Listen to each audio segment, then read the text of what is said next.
Décidément, jusqu'à la fin de ce mandat, vous ne ferez rien pour préserver le pouvoir d'achat de nos concitoyens. Je m'étonnais aussi. Eh oui, vous le savez très bien.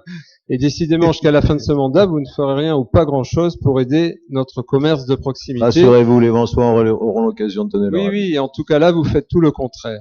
Tout à fait, voilà. En 2014, la gratuité du parking Marie-Antoinette a été instaurée à partir de 18 heures, précisément pour soutenir le pouvoir d'achat des Vansois et pour aider le commerce de proximité.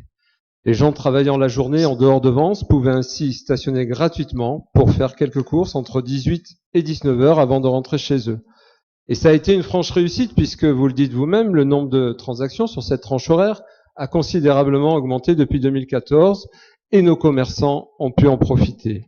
Aujourd'hui, vous voulez casser ce mécanisme qui marche bien, pénaliser une fois de plus les Vansois et étrangler davantage les petits commerçants. C'est inacceptable.